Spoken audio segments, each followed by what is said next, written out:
students, welcome to our online video tutorial class. So as usual, several days before I have discussed about the few of the chapters of the class 11 regarding the medical syllabus part.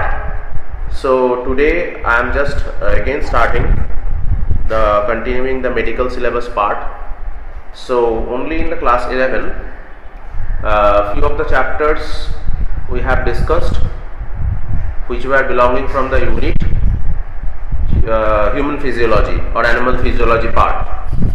So after that specific unit there is only class 12 medical portion we will be starting. But before starting the class 12 medical portion, last chapter, that is of the class 11, that chemical control and coordination, based on that the last video I am making today, and after that I will be giving you some more videos based on the 3 chapters which I have already completed in class 12. So today we are starting chemical control and coordination, and you can see in your screen that is the medical syllabus we are starting. So first of all, when we will be starting the medical syllabus, first we have to know about the types of glands. Already we have studied.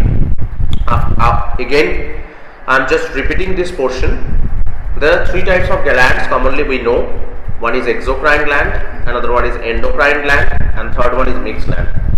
In this chapter we are discussing about the endocrine gland in an elaborate manner, because the chapter is entirely depending on the hormonal system or endocrine system. But except endocrine gland also there are 2 type of more glands are present. The first one is exocrine gland. That means these are the type of glands which are not secreting their chemical substances within the blood vessel, because we will be using here chemical substances. Why? Because they are not releasing hormones. Hormones are only get secreted by the help of endocrine gland. So for that reason, exocrine glands are those specific glands which are only releasing some chemical substances, including enzymes, any kind of chemical fluid, but that will be not released within the bloodstream. So where they will be released? They will be released either within our alimentary canal as a digestive juice, either they will be, or they can be released on our outer body surface, as an example secretion of milk, secretion of sweat, secretion of sebum, secretion of tear. So these are the secretions: tear, sebum, milk, sweat. These are all under exocrine gland secretion. So always you have to keep it in your mind that these are the secretions which are only chemical. These are not considered as hormones. Second, they are not secreted within the bloodstream. They will be secreted within the alimentary canal or maybe outside of the body surface. And the third point is that this secretion will not be so much minute like the endocrine secretion. Hormones, we know that the hormones are generally getting secreted in very less quantity, but in case of exocrine secretion the quantity is not so much less, it's quite more in respect to the endocrine secretion. And another more important point is that in case of exocrine gland, obviously the duct is present. Duct means tube. About which tube I am talking about? I am talking about that when the exocrine glands are secreting, on that time for secreting their materials, their chemical substances, there is some tube or duct like structure needed. In case of endocrine gland, we all know that is not needed because they are secreting their substances within the blood vessel. So that's why endocrine gland doesn't need any kind of duct or tube like structure, but exocrine gland actually needs that. So just I am going for the next gland that we have already discussed in an elaborate manner in this chapter, that is the endocrine gland. You can understand the name endocrine, from there you can understand that these specific secretions are getting secreted within the blood or lymph, that means within our body fluid, and they don't need any kind of tube or they don't need any kind of duct also, because they are getting blood vessel for secreting their substances, and obviously their quantity is so much minute in respect to the exocrine gland secretion. And obviously from the endocrine gland, whatever the hormones are, whatever the substances are generally secreted, they are commonly known as hormones. Okay. Now last type of the gland, here you can see that is the mixed gland. Mixed gland is a type of gland that is actually the mixture of endocrine and exocrine part, because these kind of glands are secreting in one aspect, they are secreting the hormones, in another way they are secreting the chemical substances like digestive juices and enzymes. So now the point is, these kind of glands, as an example, which one? You can give the example of pancreas, because that is the ideal mixed gland. Because if you see, in case of pancreas, the outer cortex portion of the pancreas, that is secreting the pancreatic juice, and that is obviously an exocrine secretion. But the medulla part, or the central part of the pancreas, that is commonly composed of chromaffin cells. So those specific chromaffin cells, as well as they are containing also the islets of Langerhans. So those islets of Langerhans cells are responsible for secreting the insulin, glucagon and somatostatin. So we all know that. If you consider adrenal gland also, in case of adrenal only the reverse. In case of adrenal cortex region, that is releasing the hormones like that aldosterone, like that glucocorticoid, okay, mineralocorticoid, sex corticoids. But adrenal medulla, that is actually functioning as endocrine part, and that is containing chromaffin cells, and from there epinephrine or adrenaline as well as norepinephrine or noradrenaline, they are getting secreted. Okay, now the point is, these three kinds of glands we have already discussed. We have also understood about their examples also. Exocrine gland examples I have given. Endocrine glands example I have not told, because so many gland examples we have studied in this chapter. And mixed gland, pancreas, adrenal, these are the mixed gland examples you can give. So I am just going for the next slide. In the next slide you can see there is a properties of hormones written. That means we will be discussing about the hormone property. We have discussed in the chapter, but again I am just recapitulating the points. Hormones are produced by the specialized gland, which are commonly known as endocrine glands, and are secreted directly into the bloodstream. Already we have discussed in the previous slide. Hormones are transported by the bloodstream from the endocrine cell to serve as chemical messenger. Obviously hormones should have a source, and that is the endocrine gland or endocrine cell. From there the hormones are releasing in a form of chemical substance, or you can consider them as a chemical messenger. Why? Because they are carrying messages from endocrine gland to the target organ. That means which kind of work has to be done by the hormone, that is carried by hormone itself. So which acts as a target cell or target organ by regulating the rates of specific metabolic activities. That we have to keep it in our mind. Now the point is, hormones exert their effects not where they are locally produced. Keep it in your mind, they are not releasing their secretion, the hormones are not secreted in those specific area which is present near about the source cell or source organ. Rather, they will be going to the distant place for acting over other kind of tissue or other kind of organs. This is the very basic feature for the hormone. Hormones are required in very small amount, we all know, and their effect may be excitatory or inhibitory depending upon their concentration. Obviously, few of the hormones are there in our body, or most of the hormones you can consider, they are functioning as an excitatory hormone because they are exciting the target cell, they are exciting the target organ. But few hormones are also there which are functioning as inhibitory hormone. Okay, as an example, serotonin is a such kind of neurotransmitter come hormone, but they are acting as an inhibitory hormone. Second, prolactin inhibitory hormone, that is also another inhibitory hormone which is actually stopping or just prohibiting the secretion of the prolactin hormone from the anterior pituitary. So these are the inhibitory hormones are also there, and they are controlling the physiological state. Now, next point is that hormone belongs to different types of chemical structure also. Chemical structures are also there. They are belonging from different types of chemical structure. They may be steroid, They can be protein, they can be peptide, they can be amino acid derivative also. So these are the categories of hormones. So these categories I will be discussing in the next slide, because in the next slide the categories of hormones are mentioned properly. So I think these specific properties are known to you, or if any point is unknown also, you have understood, I think, properly from this slide. So I am moving for the next slide, and the next slide is actually written about the different categories of hormones based on their chemical nature. First, you can see the type of hormone written, that is the steroid hormone. We all know these are commonly produced from the cholesterol, so that's why they are known as steroid hormones. Example: testosterone, estrogen, progesterone, these are the examples. Next, second category is written amine hormones, but amino acid derivative hormones. Keep it in your mind, in this specific category, T3, T4, that means triiodothyronine and tetraiodothyronine, as well as epinephrine and norepinephrine, that means adrenaline and noradrenaline are also coming. So these are all amino acid derivative hormone. T3, T4 releasing from thyroid gland, and epinephrine, norepinephrine releasing from adrenal medulla. So these hormones are coming under amino acid derivative.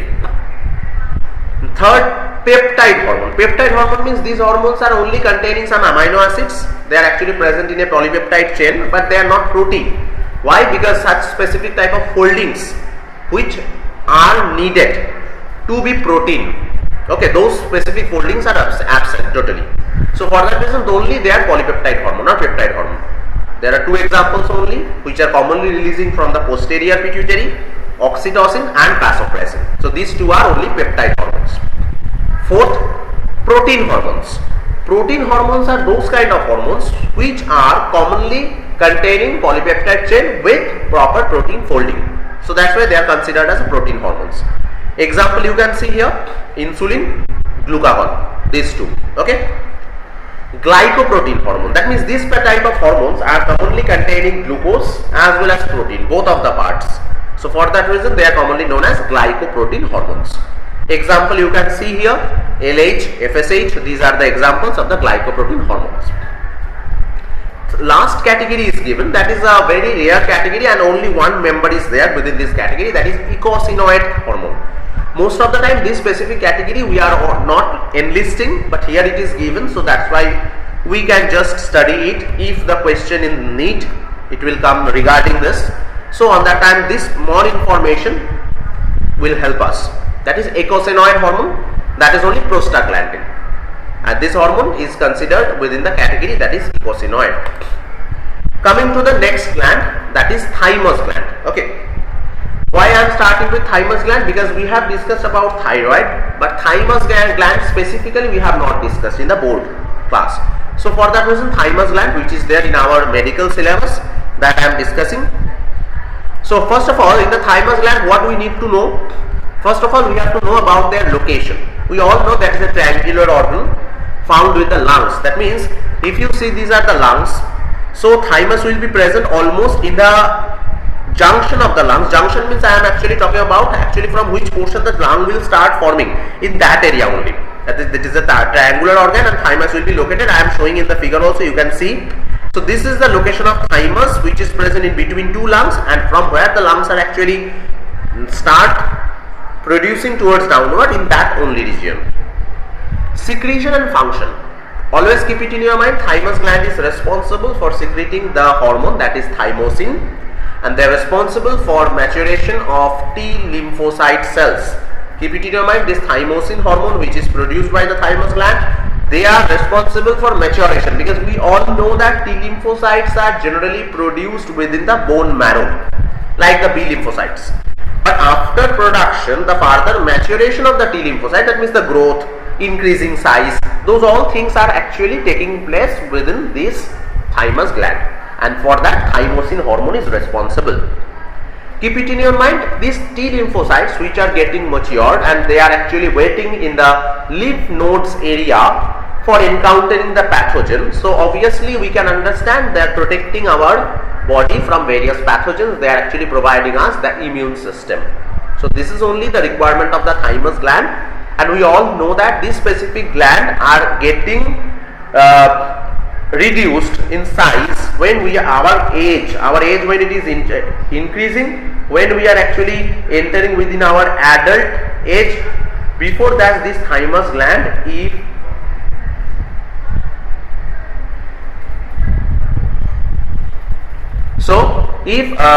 when you are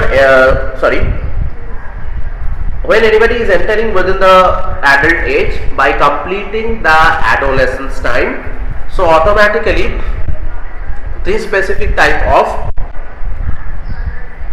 glands are start obliterating, that means start reducing its size, and when it will start reducing its size, automatically what is happening, this specific gland is getting obliterated. So that means after getting over the adolescence period, obviously this gland is not present in your body and not producing any kind of T lymphocytes. That means after adolescence type, the T lymphocytes, if it will be getting reduced, it can be only performing the cell division, and it can increase its size, or it can increase its number. There is no other mode. Directly from the bone marrow, it's not possible to produce. Okay, going for the next gland, that is the thyroid gland. Let's see, thyroid gland, regarding that we have discussed a lot, but only one small thing we have not discussed in the board's class, that is, what is parafollicular cell or C cell? Keep it in your mind, thyroid gland is made up of thyrofollicular cells, within which in the central position thyroid colloid is present, and within the thyroid colloid we all know T3 and T4 hormones are producing. Now, except the thyrofollicular cells, okay, whatever the cells are present within the thyroid gland surrounding those thyrofollicular cells, those are commonly known as parafollicular cells or C cell. C means clear, it is already written. In the diagram also you can see, suppose these are the thyrofollicular cell inside this specific thyroid colloid. Thyrofollicular cells are present inside it because those are like epithelial cells. But outside of the thyrofollicular cells, there is some specific, these purple color cells, actually the staining has been done like that. So these purple color cells which you can see here in the diagram, these purple color cells all, they are actually the parafollicular cell or C cell. Okay, and keep it in your mind, they are containing the oval nucleus, polyhedral shaped cells, and obviously they are larger than thyroid follicular cell because thyrofollicular cells are present within the thyroid colloid only or thyroid follicle only, and those are epithelial cells, small sized. They are present between the basement membrane and the follicular cells. Obviously they will be present in between the basement membrane as well as in between the follicular cells. Keep it in your mind, these parafollicular cells are responsible for releasing the thyrocalcitonin or calcitonin, which is the antagonist of parathormone or PTH. Why? Because PTH or parathormone, which is releasing from parathyroid gland, so that specific parathyroid gland is increasing the blood calcium level, but this parafollicular cell which is releasing calcitonin, that is lowering the blood calcium level. That means like insulin and glucagon, this parafollicular cell secreted calcitonin and parathyroid gland secreted parathormone, both are functioning antagonistically by increasing and reducing the calcium level in our blood respectively. So we have understood this part. Now we will be discussing about few diseases or disorders regarding the thyroid gland. First you can see myxedema, it's written here. What is myxedema? Myxedema is the term used to describe the hypothyroidism in adult. That means if the thyroid gland hormonal secretion, T3, T4 secretion is getting reduced, so for their hyposecretion, if the adults are suffering from any of the disease, that is myxedema. Keep it in your mind, this is a reversible condition. Why it is written reversible condition? Because this myxedema problem can be reduced. The patient can be recovered by hormonal injection, by gene therapy.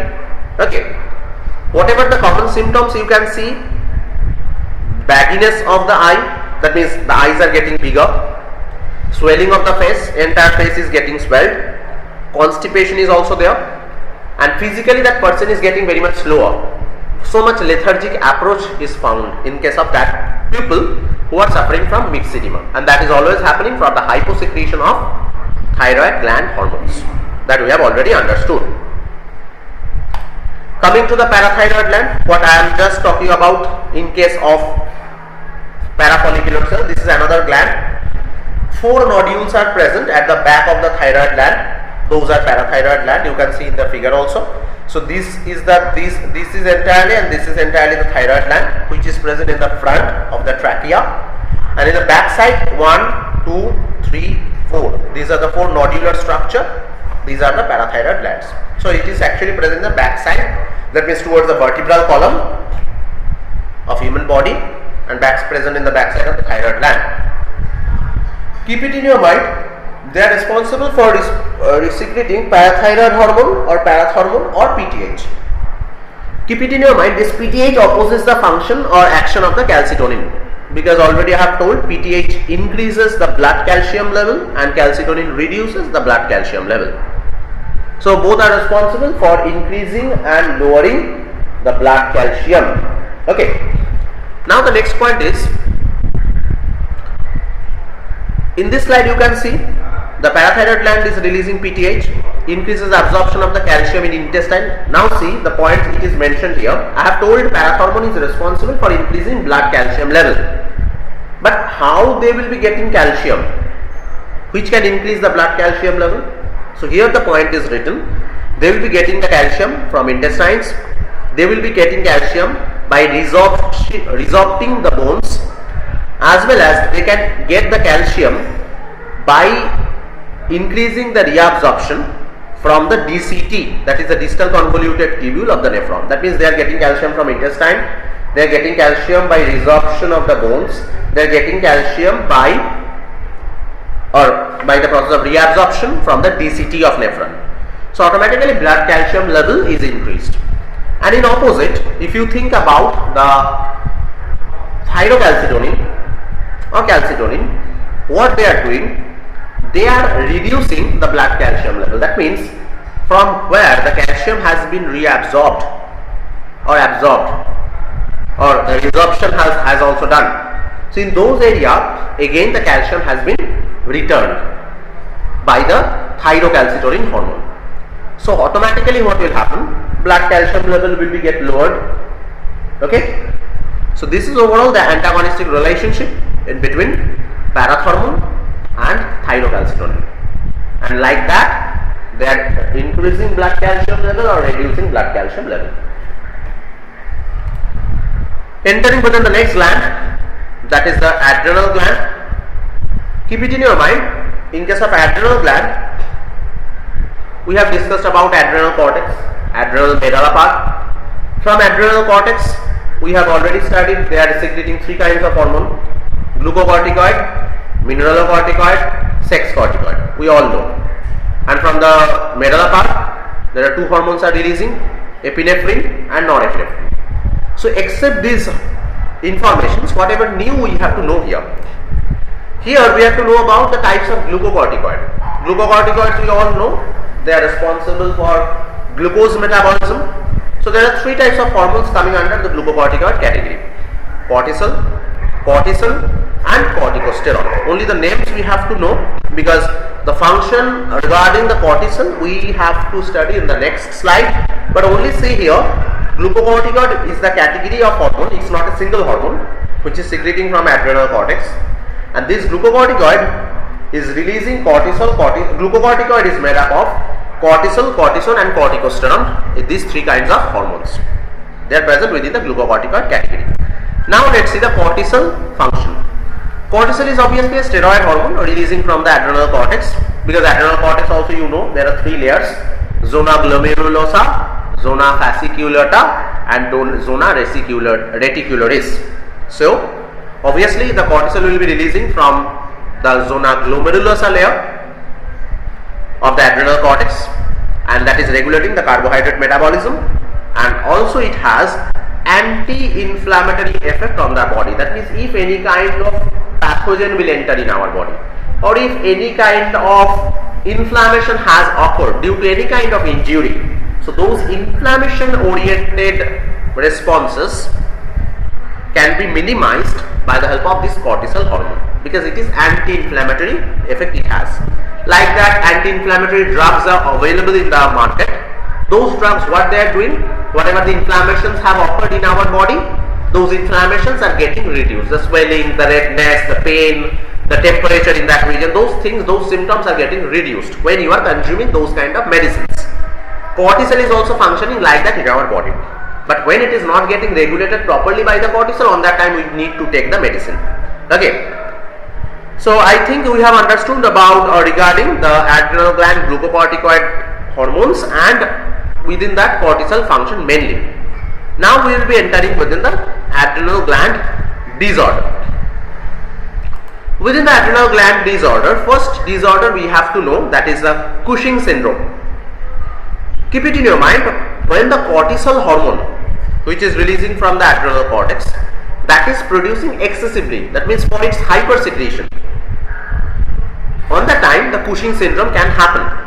And whatever the symptoms can be found in case of Cushing syndrome, reason we have understood, due to oversecretion, due to hypersecretion of the cortisol hormone from the adrenal cortex.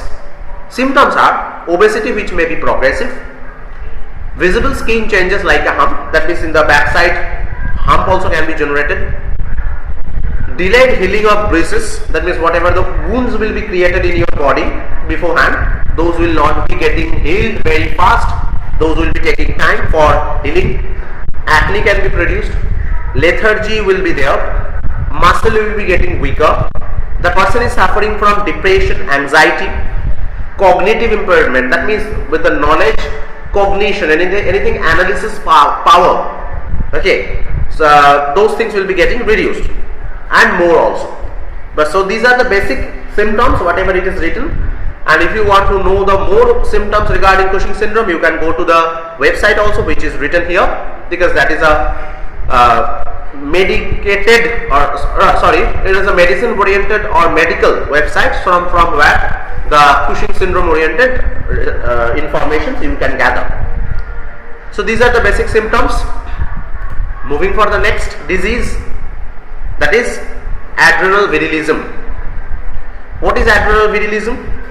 Adrenal virilism it is also happening for the excessive secretion of androgens, that is sex corticoids from the adrenal glands, commonly seen in females with hirsutism.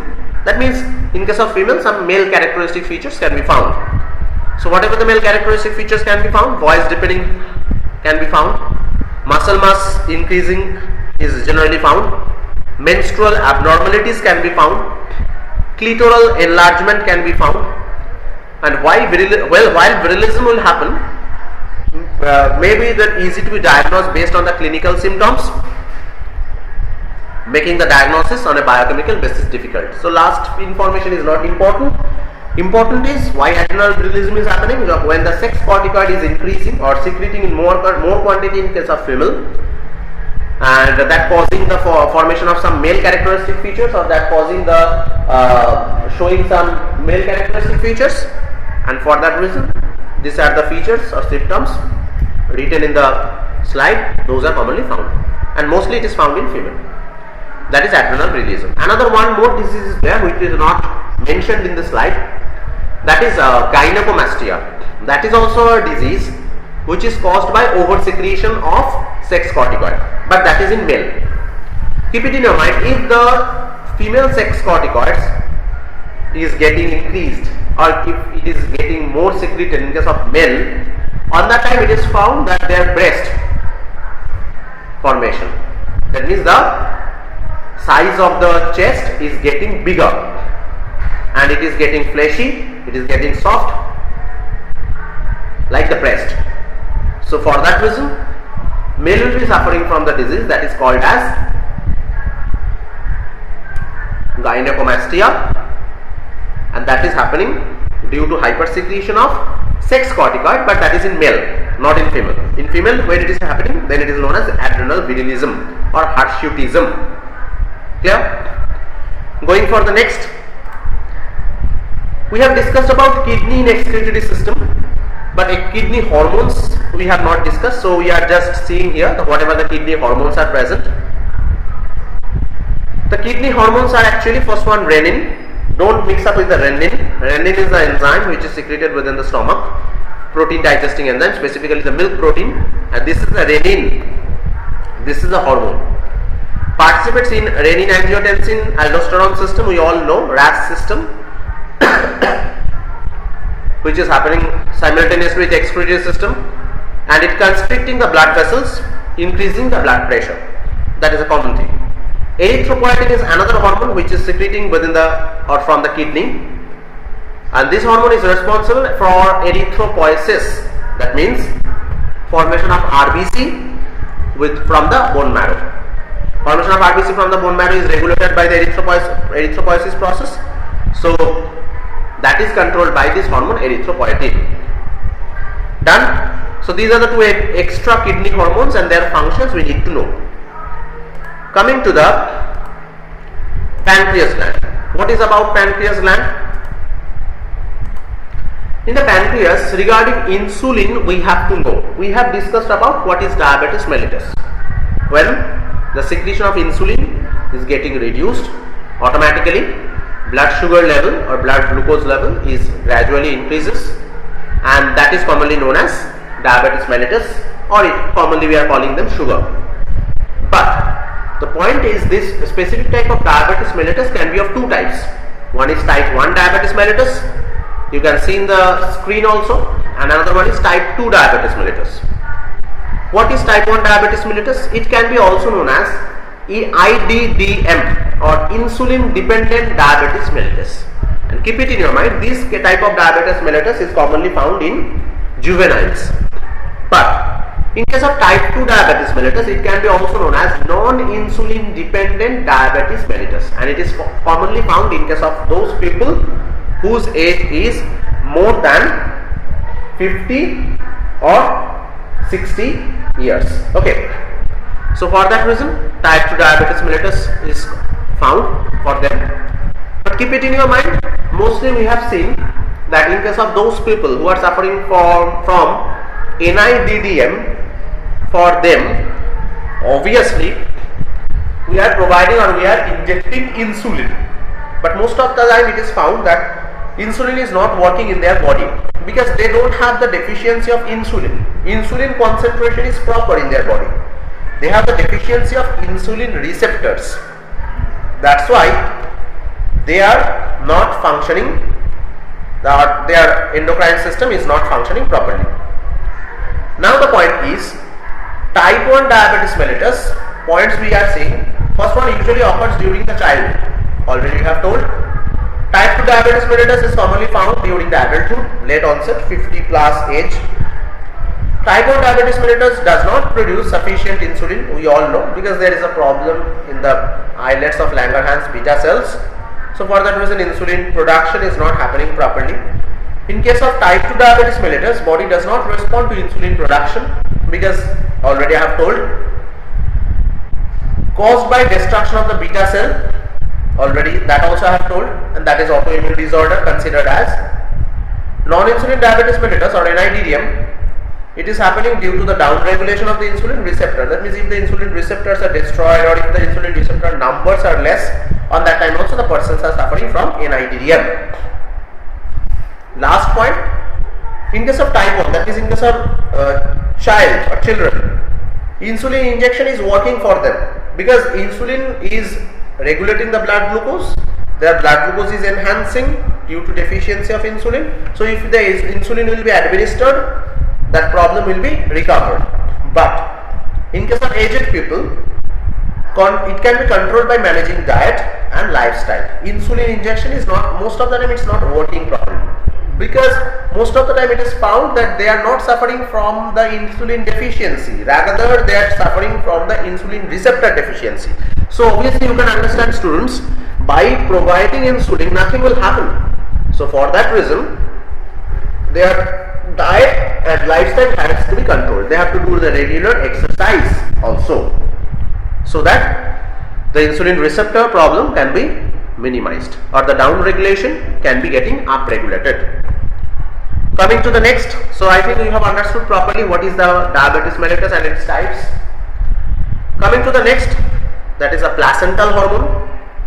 Keep it in your mind that in case of placental hormone, there are so many type of hormones are present which are releasing from placenta. You can see here, protein hormones are there only, that is a human chorionic gonadotropin. Second, human placental lactogen.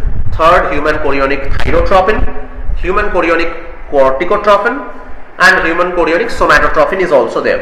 So, human chorionic gonadotropin, placental lactogen, chorionic corticotropin, chorionic thyrotropin, chorionic somatotropin, these all hormones are releasing, and relaxin is also there. And with that, steroid hormones are also secreting progesterone and estrogen. So, let's see their functions. Human chorionic gonadotropin. From here we can understand they are maintaining the corpus luteum growth and the secretion of the corpus luteum, that is progesterone. Progesterone itself, it is responsible for maintaining the uterine lining, such as the progesterone is doing. It is forming the endometrium lining, and it inhibits the uterine contraction. Estrogen, it maintains the uterine lining, also stimulates the mammary gland, such as it is doing. Keep it in your mind, this placental lactogen, it is stimulating the mammary glands of the female, or rather the pregnant mother, and supplies energy to the fetus, as well as it is actually the food source for the growing embryo present within the amniotic fluid. Parathyroid hormone, it is written, that is increasing the blood calcium. Normally it is doing relaxin, that is responsible for softening the cervix and weakens the pubic symphysis region, increases the heart rate and blood, because relaxin is mostly responsible during the parturition of the baby, because it relaxes the uterine wall or uterine muscles. So for that reason, relaxin is also releasing from placenta and performing the same function. Corticotropin releasing hormone, that is a human chorionic corticotropin, that is controlling the pressure, blood, glucose, stimulate the parturition process. So whatever the hormone function we have seen, except that whatever the hormones are remaining, human chorionic gonadotropin, this is the hormone, already we have studied the function in the next slide, but one more function I am discussing here, that is human chorionic gonadotropin presence, if it is found in the urine, that proves that female is pregnant. So this is the most important function of this hormone, human chorionic gonadotropin, or HCG. If it is found within the urine of the female, that means it proves that female is pregnant, and that is tested by the pregnancy kit. Human placental lactogen, already told. Human chorionic thyrotropin, obviously this is a type of thyroid like hormone or thyroid stimulating hormone like hormone, and this specific thyrotropin hormone is responsible for the growth and metabolism of the embryo present within the amniotic fluid. Human chorionic corticotropin, this is another type of the hormone which is like the adrenocorticotropic hormone. It is functioning on the adrenal cortex region, or rather adrenal gland of the embryo. Relaxin already we have discussed, and human chorionic somatotropin is a such kind of hormone that is commonly controlling the growth, increasing the height of the baby. Progesterone and estrogen function already we have discussed, so no need to discuss it again. This is the next slide where I have discussed it. Next we are going for heart hormones, that is the last. In case of heart, keep it in your mind, some hormones are there. Whatever the hormone we need to know, only one hormone, that is atrial natriuretic peptide or atrial natriuretic hormone, that is released by the atria of the heart, atrial chambers rather. And keep it in your mind, they are acting as a vasodilator and they are reducing the blood pressure also. So they are responsible for atrial natriuretic peptide released by the atria of the heart. They are functioning as a vasodilator, that means they are increasing the diameter of the blood vessel, and automatically the blood pressure will be reduced. So these are the entire portion what I have discussed entirely, and regarding starting from those categories of hormone and types of hormones, properties, up to this heart hormones. These are the extra points what we need to study in the chapter of hormonal control or chemical control and coordination. With this part, with this video, our class 11 medical part discussion is entirely getting finished. In the next video you can see that we will be starting the discussion on the chapter ecosystem structure and function that we have started in class 12, or rather we can do one more thing based on reproduction in organism, any of the chapter, 3 chapters, whatever we have completed in class 12. Based on that, the video on the medical portion will be discussing. Okay, thank you everyone. I think you have enjoyed the video a lot. Thank you.